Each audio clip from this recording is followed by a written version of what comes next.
Paramashivoham Om Nithyananda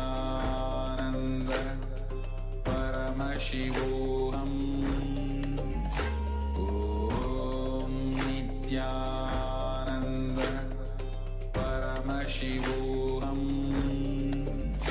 Om Nithyananda Paramashivoham Om Nithyananda Paramashivoham Om Nithyananda Paramashivoham Om Nithyananda Paramashivoham Om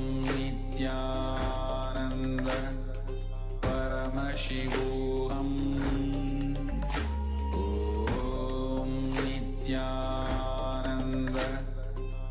Paramashivoham Om Nithyananda Paramashivoham Om Nithyananda Paramashivoham Om Nithyananda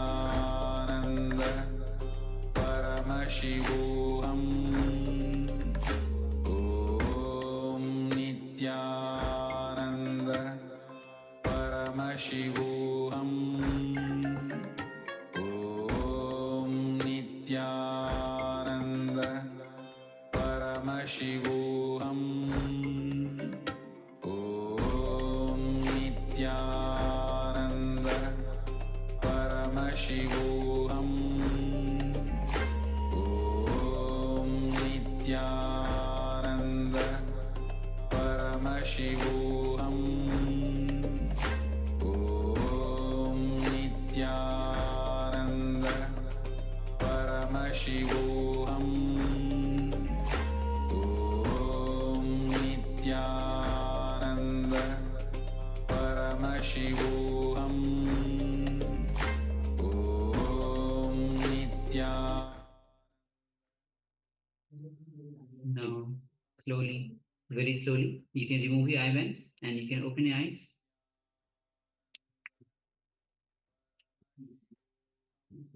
And form this space of oneness.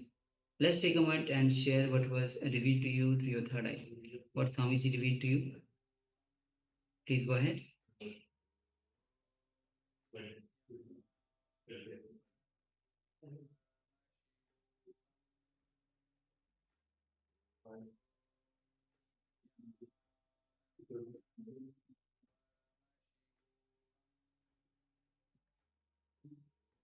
And remember, any doubt that you have, any self-doubt that you have, any that turns into self-hatred, any self-hatred that you have becomes self-denial. Ultimately, you lose confidence over life, you give up on yourself, you give up on life itself, and you give up on others. The moment you start manifesting the powers again and again, you grow oneness in you. And the moment you grow oneness, your self-doubt reduces, you drastically reduce it, and finally you enter in the space of that pure, uncluttered space.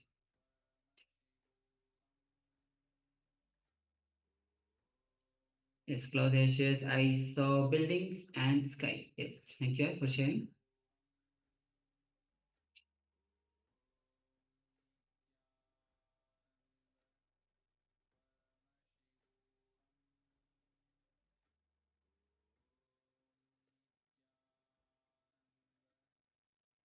Yes, just waiting for a couple of moments as we receive sharings from others as well.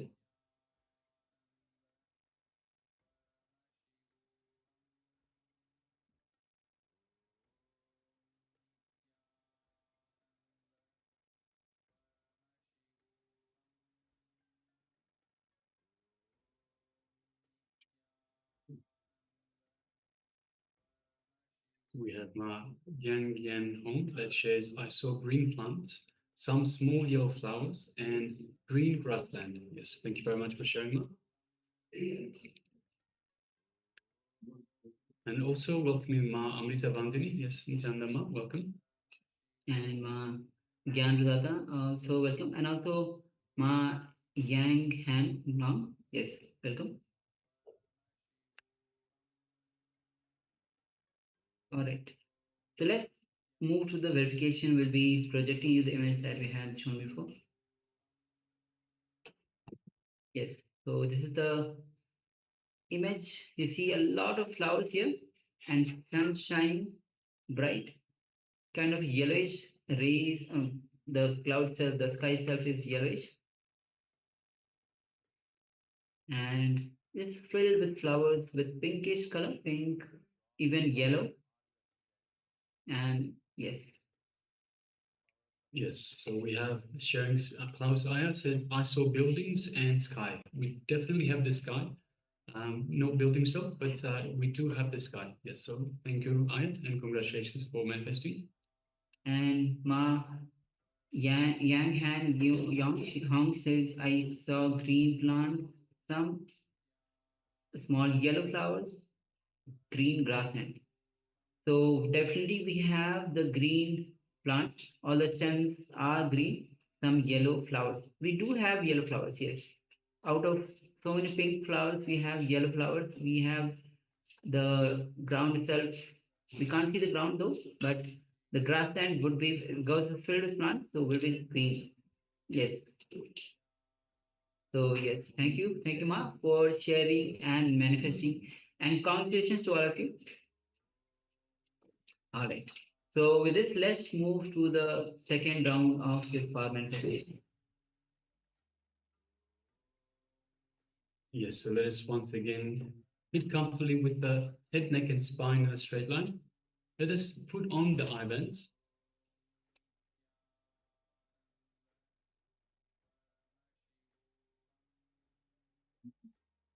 And let us just unclutch from anything the mind is throwing at us. Any issues, any worries.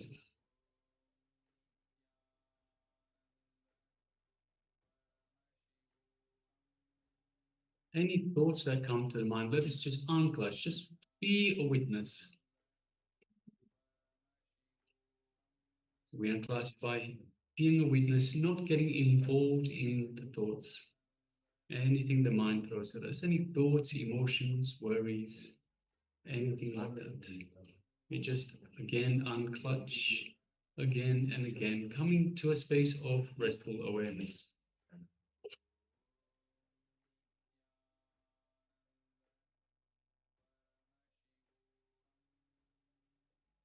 Now let us move our attention to our inner space and let us invoke Swamiji in the inner space in the Ananda Gandha region. Ananda Gandha. It is just below the heart center. So the heart center is located in the center of your chest. Just below that is the Ananda Gandha. It is the inner space, our inner space. So let us just remember Swamiji in our inner space.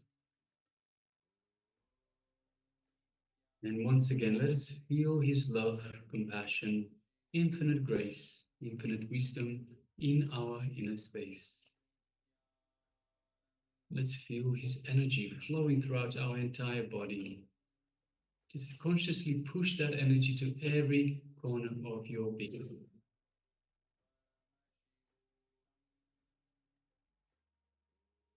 And just take a moment and enjoy the space of oneness with Swamiji. You are one with Swamiji.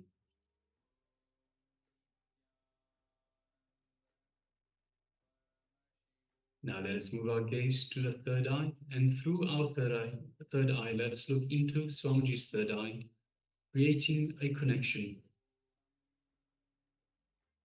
And as we do so, we feel the energy in our third eye, in the Anya chakra, the area between the eyebrows.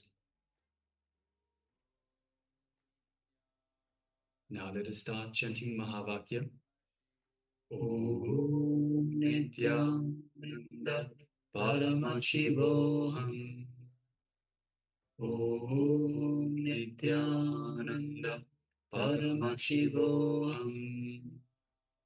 Om Nithyananda